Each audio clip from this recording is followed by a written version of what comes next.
Good morning, one and all, and welcome back to Fridays at the Damage Report with me, John Iadarola, and a slightly vaguely anthropomorphic garbage can, and Brett Ehrlich.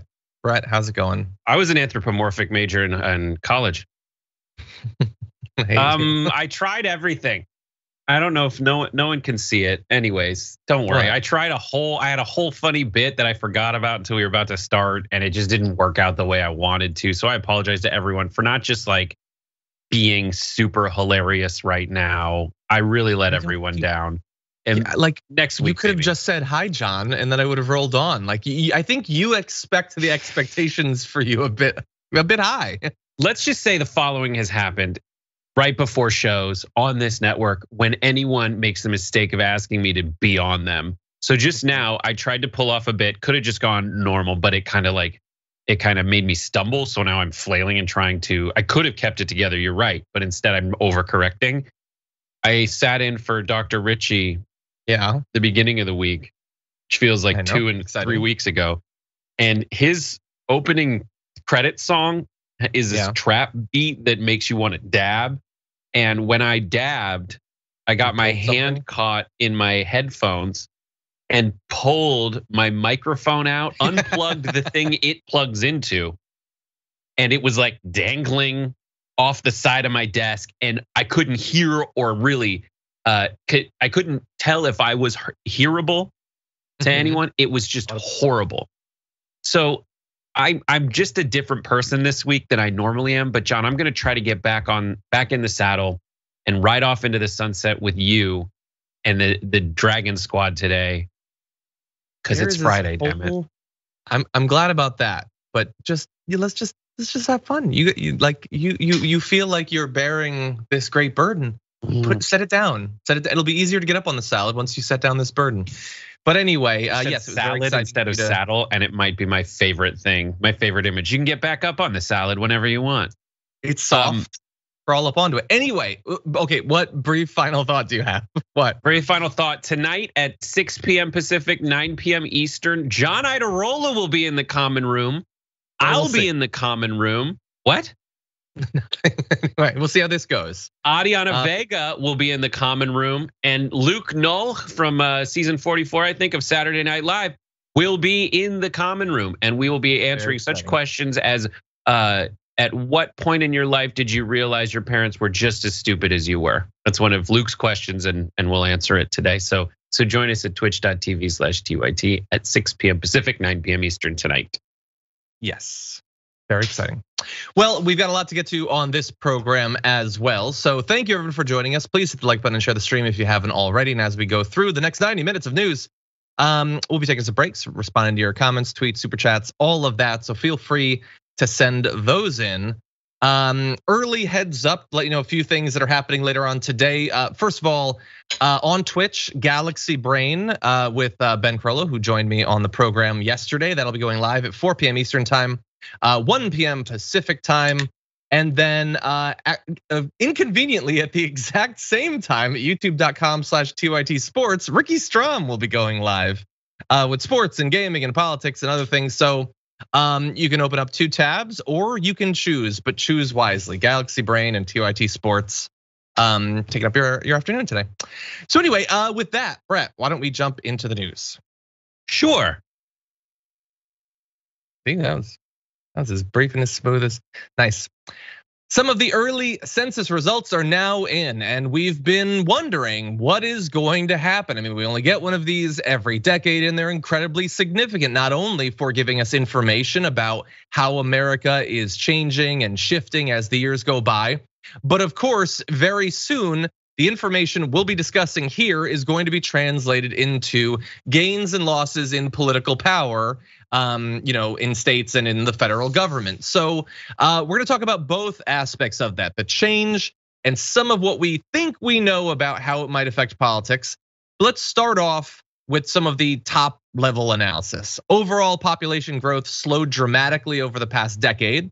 The growth that did occur, an increase of about 23 million people, which still sounds like a lot of growth, was made up entirely of people who identified themselves as Hispanic, Asian, Black, or more than one race, according to the data, the first racial and ethnic breakdown from the 2020 census.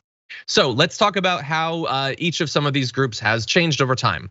The white population in the United States, for the first time on record, declined over the course of the decade. And what's interesting is that if you compare, still number one as a group, but if you take a look at the results we believe we have for now, and then go back 10 years and go back 20 years, what effectively has happened is back 20 years ago, non-Hispanic white respondents made up 69.1% of the population. 10 years later, that had dropped 5.5 points.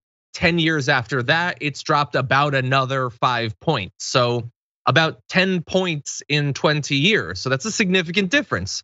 Over the same period, the black population grew by about 6%, an increase that represented about 1/10 of the overall growth. So, yeah, what's interesting is that it's as a percentage of the population. If you look at the overall percentage of the US population that identifies as black, it has been fairly consistent at 12% over the past 20 years. So in any event, the racial makeup of the country changing quite a bit. Those identifying as Hispanic has grown to almost 20% in the most recent numbers. And interestingly, Asian respondents have grown from just 3.6% of the population 20 years ago to 5.9% of the population in the most recent data, which is still a small segment of the US population, but it's a very significant amount of growth for the population, nearly doubling in just 20 years. So Brett, initially, what do you think about this? I love when the census comes out because it's just a lot of weird feelings, and you're looking around at all people's reactions, which are either like kind of racist or at the very least like identity politics relishing or ruining. Like that is my favorite part of it, where like all the headlines in the wake of this are, it's really good news for Democrats. And just implicit in that is a whole bunch of things that you kind of have to do in the wake of a census. The census is what drives redistricting. It happens every 10 years. And then the other aspect of it, it's the census plus whoever's in charge of every state at the time. From a party perspective, either breaking down or strengthening their gerrymandered hold on a state. And so it's fascinating. It's weird, I will say. Like I'm just like, when I see fewer white people, for some reason, there's like a part of me that's like, I guess that's my team. Do I feel bad because we're losing, or do I feel good because we're like all winning together to have a more diverse thing? But I can't, like, there's something about a census that gives you a score where I feel like I have to I'm either winning or losing in some way, and I don't know how to translate that. I'm just like yeah, Lakers in the news, gotta have the Lakers win. I'm white. What are the white people doing, I guess? But like, I'm Jewish white. Do they even like me? Like, what is that? I get the urge. It's just a reflection. This is gonna be one of the weirdest analogies, but I spent a lot of time on Reddit, and it's very common on some subreddits to like celebrate when they reach certain levels of like, hey, we've got 10,000 people or we've got 100,000. And I always felt like, well, what does that mean really? Like, it's just, yeah, it's growing, I guess. But like, why are you making such a big, I never understood it. But anyway, what I worry is that you're gonna see a whole bunch of that coming up in a negative direction. So when you see that the non-Hispanic white population has dropped below 60%, I don't know how Fox is going to respond to that in the short term or in the long term. I think the increased diversity is an obvious good. I think that the backlash from conservative whites is going to be multi-threaded and devastating. So I am worried about that. That's one of the things that I immediately thought when I saw these results, Brett. And it'll be on multiple fronts. It'll be like explicit from some, and then a lot of folks will just like sit and stew in it. Like, oh yeah. And that's I think that's the nature of racism in America. Like, there are going to be people who are racist, and within that population, there's gonna be people who are overtly racist, who are gonna say this and see this and be like, this happened, can you believe it? We're losing, we gotta win. And then there's gonna be other people who don't say that out loud, but then every turn when they encounter something, they'll think about this. They'll be at a Marshall's and they'll look, I mean, because I'm seeing all these Karen videos, they'll be at a Marshall's and they'll look at someone who like may have gotten a shirt before the person themselves got a shirt, and suddenly this will be the front on which the race war plays out. Yeah, because it's just implicitly there. It's another thing where, in a world where it's racial, it's socioeconomic, it's political, all the reasons you may be winning or losing in your mind and in reality, this census data gives a lot of opportunists the opportunity to make it racial. And that's what you'll see moving forward. Yeah, and well, I definitely think so. And I mean, like Tucker Carlson has been talking nonstop about the great replacement theory. Yeah, before this data came out. Like, if you don't think he's gonna pick it up and run really awkwardly with it, then yeah, you haven't been watching Fox News.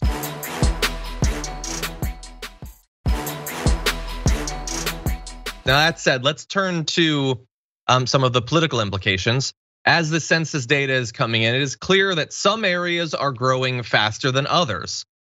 Both because of immigration from outside of the United States, but also populations inside of the United States moving from one area to another. So let's talk about some of the ways that that's manifesting. So first of all, Philadelphia is now the 6th largest city in the US. It has been bumped from 5th by Phoenix, which was the fastest growing of the top 20 largest cities. Its population rose by 11.2% in just this last decade. So Phoenix has been growing very fast, but not the fastest. That goes to The Villages, a retirement community in Florida, the fastest growing metropolitan area in the entire country. And look, I'm gonna say I don't know a lot about The Villages aside from when it occasionally pops up in the news, but that doesn't seem immediately like great news. I don't know, Brett, is that irrational to think that that Florida getting bigger in any way is probably gonna have negative consequences for America? I mean, it's a physical aggregator of an aging population. The Villages is like a large scale retirement community for all intents and purposes. It's my ideal retirement community just because they have golf carts and there could be lions roaming free on the streets, and I'd still be happy about it because I'd be able to drive a golf cart everywhere. There's something fun about that. But that is, I think that's the big takeaway. If we're talking census, if we're talking demographics, it is a place. Like the main challenge, I don't know if you're gonna get to this, but the main challenge is an urbanizing population. So people are moving from rural areas to urban. And when you say urban, there's a lot of places where that's a code word for just like racially diverse, but I literally just mean in this situation, a city. Like a city. People are moving to cities, which if you think the districts are gerrymandered and weird looking now, just wait a second, because it's all gonna be like a giant city that's this big. And they're either going to draw rings around it, so that all the suburban areas outside are one district, or it's gonna be like bicycle spokes. It's gonna be the center city with a tiny little area that pokes in for a certain group, and it might come in like a finger and then just go out into rural sprawling areas radially, like pieces of a pie. That's what's gonna be what they look like. So you're still gonna have wildly gerrymandered districts, and you're gonna see them look crazier and crazier in these specific states that a lot of us conceive to be purple, where they've been able to do it on a state level, where the state legislature is disproportionately represented by Republicans when compared to like the overall popular vote. And they're just gonna make it weirder and weirder because they're in charge of drawing these lines, and there is no federal mechanism or like universal mechanism state by state that will allow people to check these for partisan gerrymandering, period. Yeah, now there could be, we could pass the For the People Act. The Democrats have it entirely within their power to do that, but it's probably not gonna happen, and so you're right. Yeah, and I was thinking about this recently, how crazy is it? I know that there's a lot about American democracy that's crazy, but we had a time, go back just a few years, and the Republicans were fairly overrepresented already in terms of they're only so popular, they have more power. So since then, they lost the House, they lost the presidency, they lost the Senate. And after all of that losing, they're gonna be even more overrepresented than they were before. So somehow Democrats overcoming all of these hurdles and gaining political power in some ways can't, and in other ways, as we were just alluding to, won't stop a continued like accumulation of political power in an increasingly unpopular minority party. But that's great. unfortunate in our country. I mean, it's just like greenhouse effect. Like that's what's crazy about it. Is it? It intensifies, it's bad, and then it just intensifies because, the same way that like greenhouse gases trap heat and we keep creating heat, it compounds on itself. That's true. The insulating factor of gerrymandering and disproportionate representation in those states makes it worse and worse. Yeah. It's fascinating.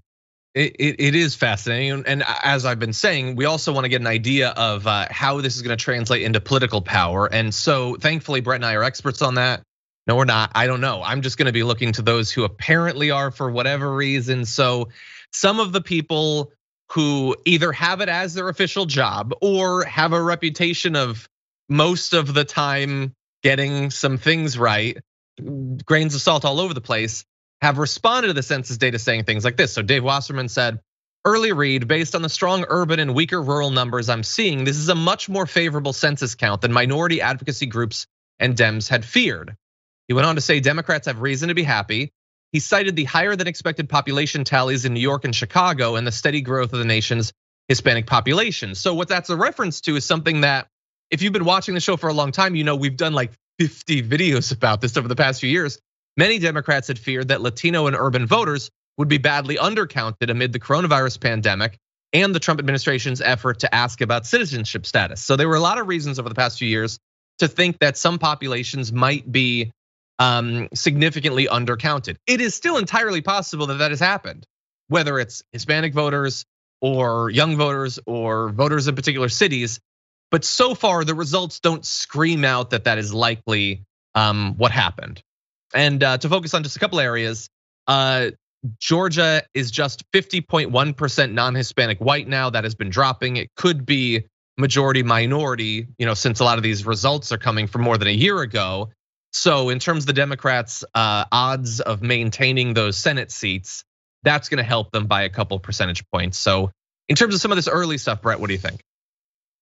I mean, the way the census handles Hispanic as a term, as a concept, is one of the most fascinating things about the census, which itself is very boring and very tedious. Other, ethnicities, races, or whatever, as they boil down to white, Hispanic, Black, Asian, those are very cut and dry. But as people hear like non-Hispanic white, I don't know about this last one, but traditionally it's been like Hispanic Black, Hispanic white, but it's not. It's different from white, Black, Asian. It's kind of this weird floating category. So that's one aspect of it that I think is just very interesting. It's like, why is this race different from all others? That's one part of it. The Black group, I just want to say, staying at the same percentage of the population, I just want to call out like, oh, dear Republicans, I thought the whole thing was they were having a bunch of kids so they could get on welfare. So really there should be a larger percentage of the population based on how you have characterized Black people in America going back decades and decades, if not centuries and centuries, essentially. Yeah. That's another thing. But the census is very strange. It's so important because it's how we draw up lines for representation. And then it's so boring because it's just counting a lot of people. But I know, and obviously that makes it a risky A block, like starting off the census, but I find it fascinating and it is super important. Like the stakes were super important. We did a lot of talking about it, as I said, and we are going to see what happens. I hope that talk about all this puts more pressure on the Democrats to pass the For the People Act. It probably will not come to pass, but obviously a lot is riding on this.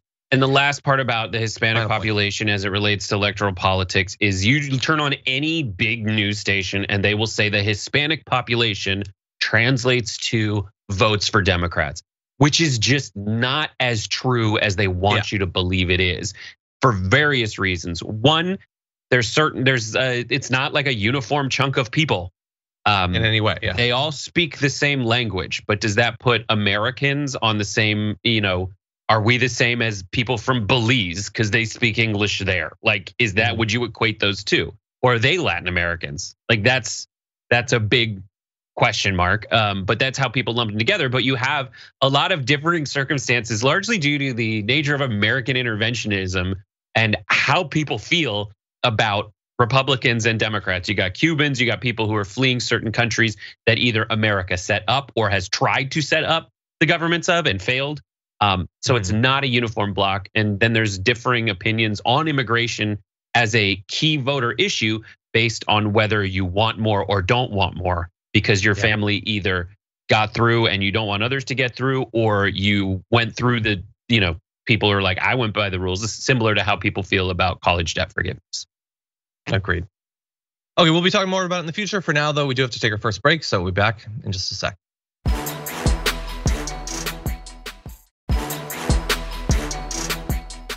Anyway, before we jump into the news, of which we have a few things I want to remind you of. First of all, I will be, interesting. So I'm gonna be on the power panel. Yeah.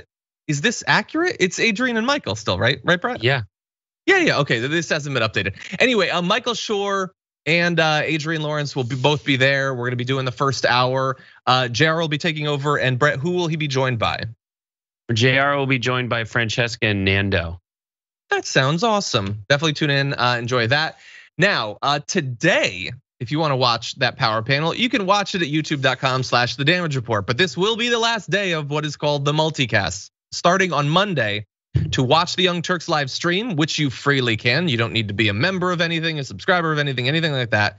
You will have to go to youtube.com/The Young Turks. So just bear that in mind for the start of next week. And as always, after our program is over and before all that awesome content we talked about earlier, Indisputable will be coming up. You will have Dr. Rashad Ritchie.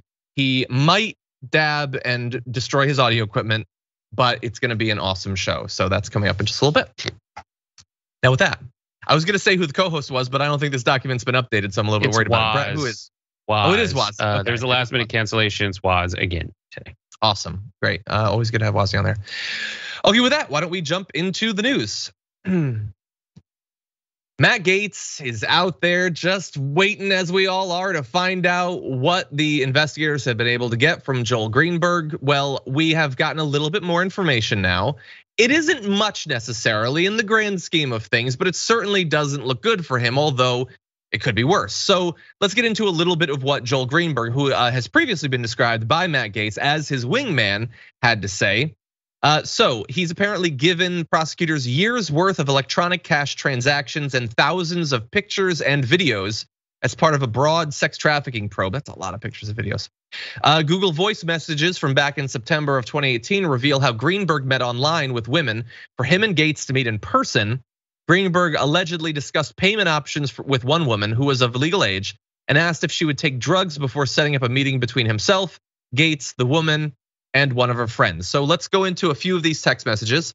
Joel Greenberg said, I have a friend flying in and we are trying to make plans for tonight. What are your plans for later? And how much of an allowance will you be requiring? Smiley face. This is getting awkward. The woman responded by telling Greenberg she has, quote, a friend who introduced me to the website that I could bring and said she usually requires $400 per meet. Greenberg told the woman that Gaetz was down here only for the day. He continued, we work hard and play hard. He then asked her if she had ever tried MDMA. He provided no citations for the working hard portion of that assertion, but whatever. Anyway, as Greenberg was discussing payment for the get together, the woman asked if Gaetz used the same website Greenberg had used to meet her. Greenberg replied in part, he knows the deal, smiley face. Greenberg then said he would book a suite downtown for the gathering. So, Brett, what we see there is communications by Greenberg, not by Gaetz. And while obviously what they're trying to set up is illegal, it isn't involving a woman who is younger than 18. So it's hardly good news for Matt Gaetz, but so far this really does seem like it could have been worse for him.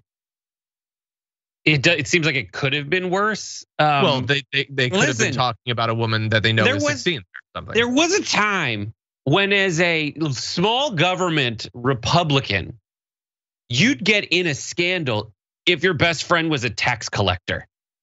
I feel like we're missing this. Like Joel Greenberg is a tax collector. Just all the tiny details about this reveal what a fake ass Matt Gaetz is. His best role boy that he wants to turn into like some big Congress person he thinks would be good for Congress is setting up illegal interactions with illegal drugs. Hashtag rule of law. Yeah. This is role boy. So I'm at the one point, it is useless to point out hypocrisy, but I think it's helpful to identify who's a fake ass. And Matt Gaetz is a huge, weird brown suit wearing fake ass. I hope he's on the Wikipedia page for fake ass. I really he is. He's just such a fake ass. And so all these things that as Tucker Carlson nightly clutches pearls and Laura Ingraham, what kind of an example is this? Oh, in a brown suit, tan suit from our dear friend, Barack Obama. Like, how dare it happen? Matt Gaetz and his tax collector role boy are embroiled in an investigation where we know they refer to the payment for sex as a quote allowance. An allowance. So daddy creepy. It could have been, at least he didn't say like, for ice cream money. Like that's about it, the only thing that could have been worse. Yeah. So look, you're right. You are right. And what's wrong with me?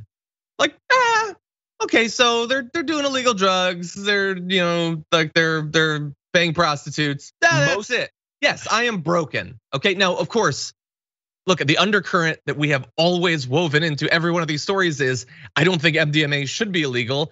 I don't think that prostitution should be illegal. It should be regulated, obviously, to protect the predominantly women that engage in it. But that said, these are not Matt Gaetz's positions, at least not stated. Now, if they were, we might have a different story aside from the stuff with raping girls that he's alleged to have done.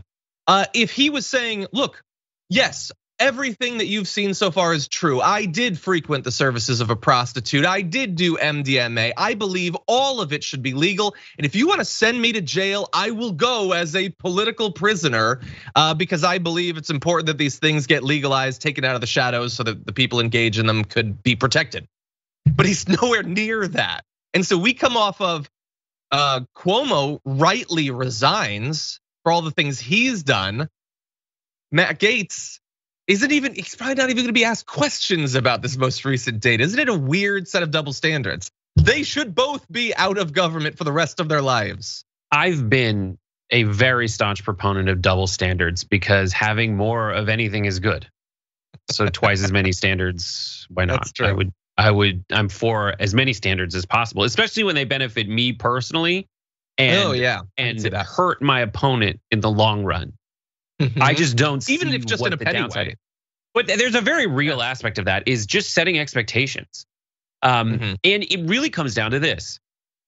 We don't wear like tuxedo, we don't wear 3-piece suits to walk to the grocery store anymore. Yeah. There's a certain expectation of politicians that's archaic at this point. It's out of date. For a lot of us, that the politicians, when they do speak like politicians, to us, that is just, it sounded okay because they were all talking like that. When you would hear, it used to be when you listen to an investigation, like if you're watching the investigation or the hearing for Clarence Thomas and an era where all the politicians are talking the same way and all of the lawyers are talking the same way, all the witnesses are talking the same way, where you absorb it and you're like, this is how everyone talks.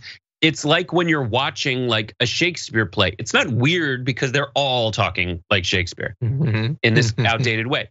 Now in politics, there's Shakespearean actors, and then there's like Mamet people, they're not even there's just people who are saying, "Yo, what's up, Tybalt? Why you got to stab that guy?" That's what it's like, and we've reached peak Shakespeare here. But that dissonance. But that dissonance for a handful of people, for a substantial portion of at least the Republican viewing audience, is refreshed by that. And that won because as the media itself evolves, as the society itself, if it doesn't evolve, it at least progresses and finds new iterations of itself.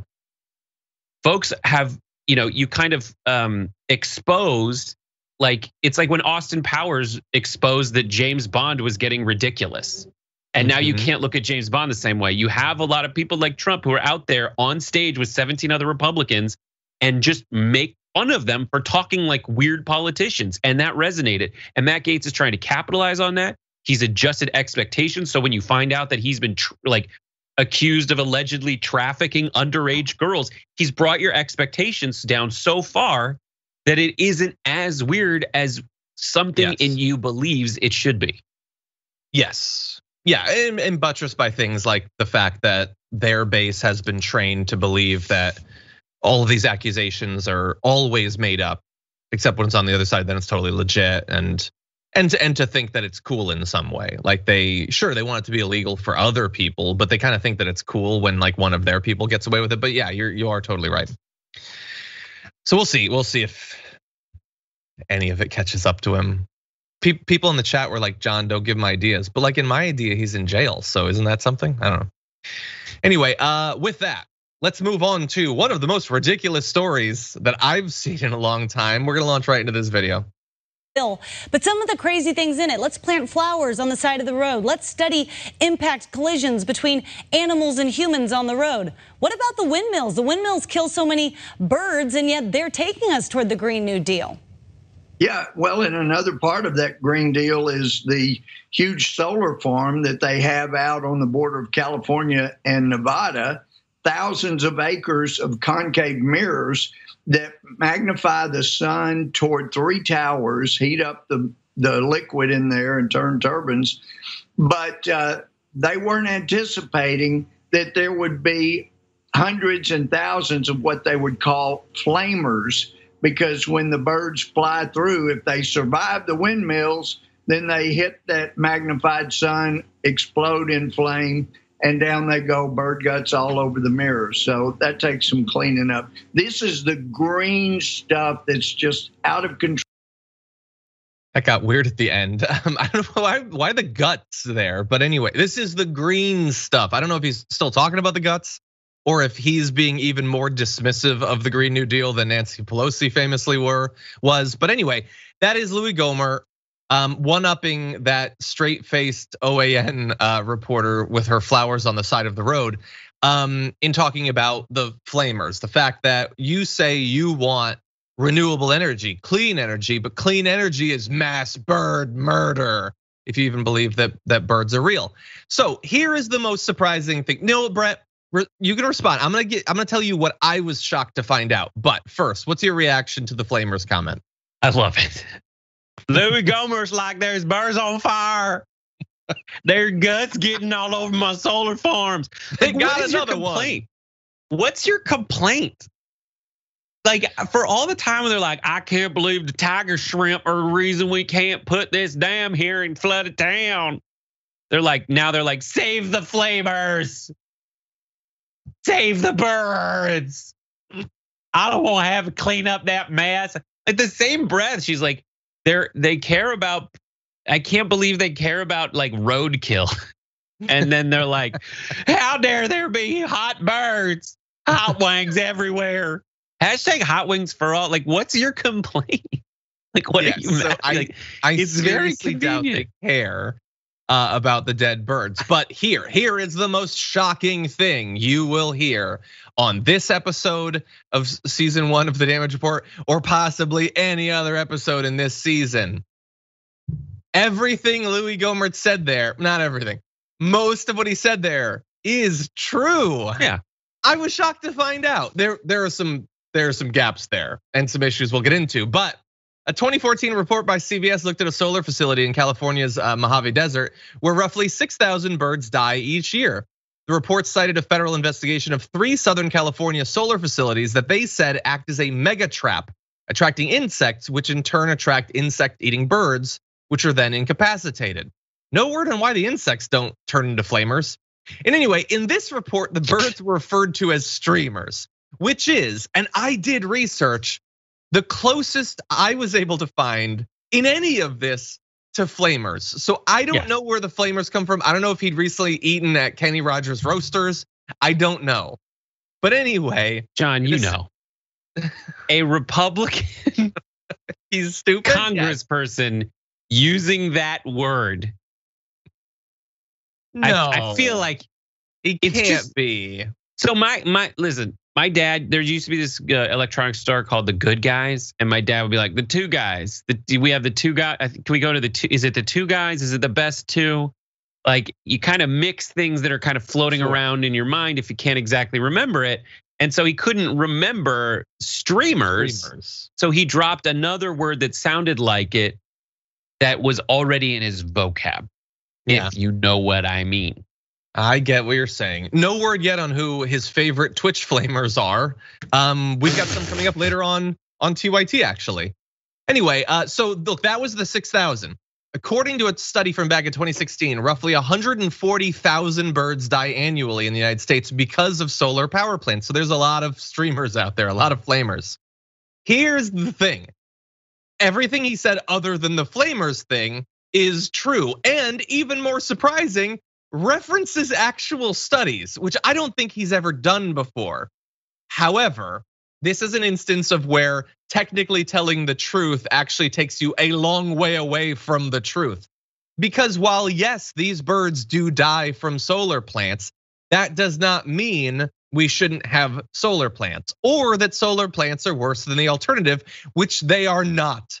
In 2006, fossil fuel plants caused the deaths of 14.5 million birds in the United States, which is just crazy. So what it actually works out to is, and obviously this is going to be a bit of loose science here, but this is an actual study.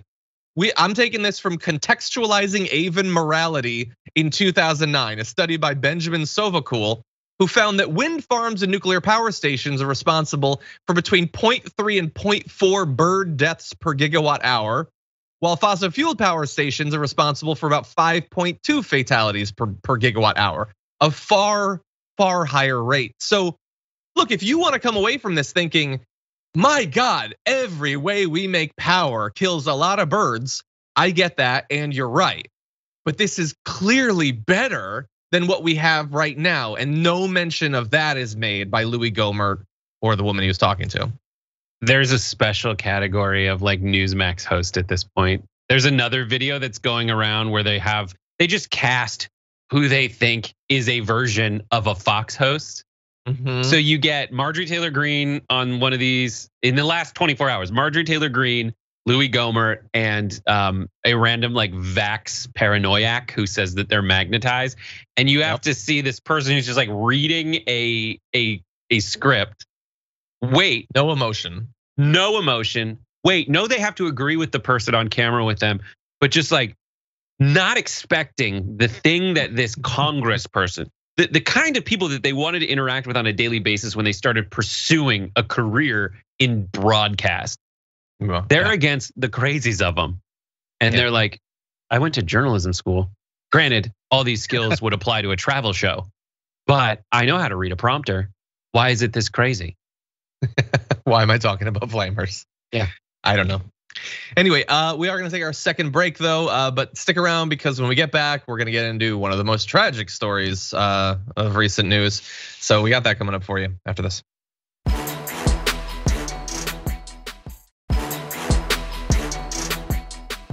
Okay, boy, some stories you just don't want to get into, but let's do it.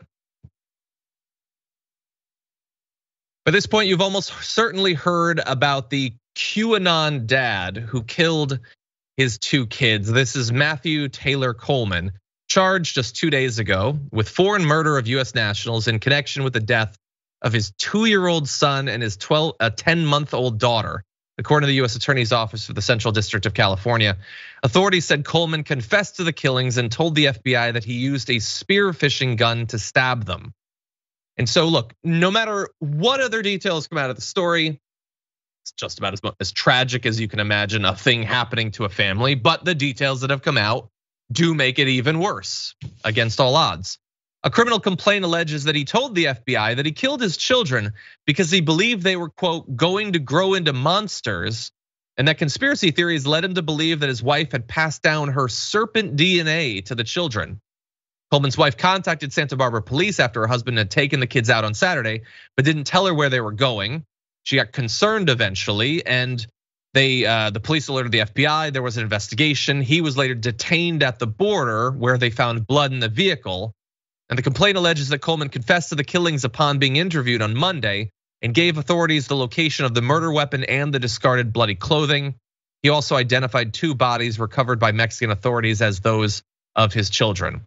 And he said that he knew what he was doing was wrong, but that, quote, it was the only course of action that would save the world.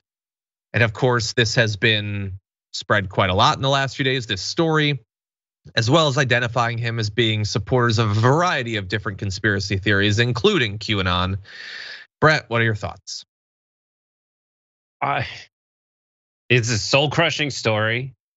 You wonder if, yes, I like that you put the point the way you put it, like no matter what comes out, detail-wise on this is a wildly tragic story. You wonder if without the QAnon aspect of it and the serpent, the thriving communities of conspiracy theory as a subculture, without that, would he have ever done this to his kids? Does he suffer from mental illness? Is it some kind of mental illness where regardless of where he would find it, there would still be some voice talking to him or something like that? I don't know. Yeah. But the truth is, like, I don't know. This is a sad story where a guy killed his kids with a spear gun, and I wonder how many people. And that's the crux of it. I want to say that is the crux of it. There is everything else is just like I have the luxury of being able to sit here and be like, what else does it imply about society? Sure. And it's like, are there going to be people out there who are like, well, everyone's jumping down this guy's throat, but he did the right thing? Are there people out there who do that? And you've got to say that there probably are. Yeah. Yeah, and I agree. It's one of the reasons we didn't initially do this story yesterday or whatever, because he almost certainly is out of his mind, whatever term you want to use. The question, but as you allude to, so I don't know that, like, usually we have more of a paper trail of how they became radicalized. We don't have that here, at least right now. So I don't know to what extent, like, there are grifters and there are conspiracy theorists out there. And so if you're gonna have them bouncing around, and then you're gonna have a lot of people with mental health problems, because in America we barely talk about it, let alone actually deal with it. Eventually those things are gonna collide. If he collided with someone else instead, would he have not done this? I don't know. These are impossible things to guess, but it is terrible. I hate that we have so many people with so big of a followings encouraging people to believe this nonsense about lizard people and about underground pedophile cults and all that. But anyway, one point, I think beyond mere speculation is that you might have noticed, as many did, that in this story being spread, the media did the thing that they do. Remember, this is a story about a father brutally murdering 2 of his kids. And as is pointed out here by a 30-year-old woman yells at Cloud on Twitter, the photo on the Washington Post and on many places was one of a variety of photos of him, like, on vacation, working out in the water. I don't know if that's supposed to make us think of the murder weapon, which seems like a very bizarre way to go with it. But as usual, no matter how brutal an individual murder or a mass act of violence a white male commits, they're gonna have these media figures basically doing PR, if unconsciously, in presenting them as these nice people. And that's parodied here with Zach Fox saying this is how photos be looking in headlines where a white man kills his entire family. It's always something positive. The victim of a crime being black, they hunt through their social media to find the most threatening looking image they can find. But anyway, this certainly did not break that pattern. Any final thoughts? I mean, yes, that is one aspect of it, is the luxury that you have to be portrayed after the fact as like a happy family before this all went down, when other people would not be treated as well. And then also, like, through all this, actively pandering to QAnon adherents. You see Fox News and an entire political party that's doing that, that's pandering to this. And just, I feel terrible, but like just reminding them that this is at heart of what they're trying to get, that what they're actively pursuing as a voting bloc is QAnon adherence. And there are no two ways about it. There's tons of language that they use in marketing to people. Yeah. That's just from QAnon and these conspiracy theories. Oh, terrible story.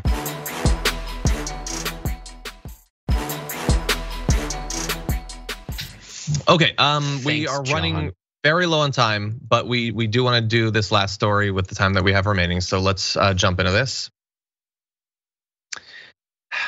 Basically, every week there is an update in the legal situation for Britney Spears that has had a sort of renewal of focus from our country. Now, the father of Britney Spears, Jamie Spears, apparently agreed to step down as her conservator, although there are some lingering questions.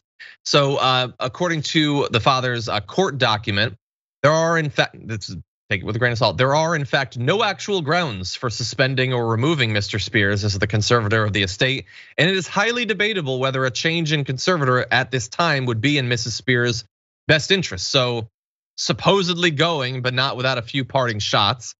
Goes on to say, nevertheless, even as Mr. Spears is the unremitting target of unjustified attacks, he does not believe that a public battle with his daughter over his continuing service as her conservator would be in her best interests. So even though he must contest this unjustified petition for his removal, he intends to work with the court and his daughter's new attorney to prepare for an orderly transition to a new conservator. And so, like, they're preparing, it's a process. We don't know what the timeline of that will be, and certainly isn't acknowledging any of what's been alleged, including by Britney Spears herself, but it does seem like we have some movement on this, Brett. Yeah, so this is an interesting case where, like, I don't have any information on her mental issues that they all keep talking about, whether they exist or not. I know that I see videos, weird videos of her that she uploads where she's dancing, and I'm concerned. But at the end of the day, this is not my decision to make. I love everyone who thinks that they're gonna step in and say, like, well, I think that her dad should stay the conservator. I think she should have another conservator. Like, what information do you need that would affect whether, like, I should be advocating for one policy or another? That said, like, it is just strange to me that she would still be under a conservatorship after this much time. When along the way during that conservatorship, she was performing and making millions and millions of dollars as an employee, essentially, of some kind of event group in Vegas, right? So if she's able to do those kinds of things, I just don't, and as JR pointed out in the morning meeting today, he's like, there's a lot of rich people who end up blowing it, and they're not all under conservatorship. And I think that's probably the best argument that I've heard so far, besides, the original person who shouted, "Leave Britney alone." Yeah. And like you're allowed to go broke. You're allowed to do that. Like, and the idea that this guy who has absolutely nothing to do with any of it, the fact that like his interest in the money remaining outweighs her interest in being free, seems bizarre. And again, as we have to point out, he's still a conservator now, and it's looking like she's still gonna have one. Yeah. Maybe it will be one that she'll be involved in choosing, but these are degrees of freedom that we're talking about now. So we'll see. Things are changing. They put out a statement from their attorney saying that the ongoing shameful and reprehensible attacks, obviously they're disappointed by that. Yeah, I can imagine, considering the outpouring of support from the community combined with her testimony about what he has done.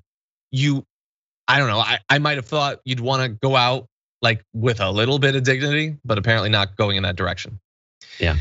Anyway, that is all the time that we have for this first hour. So for those of you watching on our linear platform, thank you so much.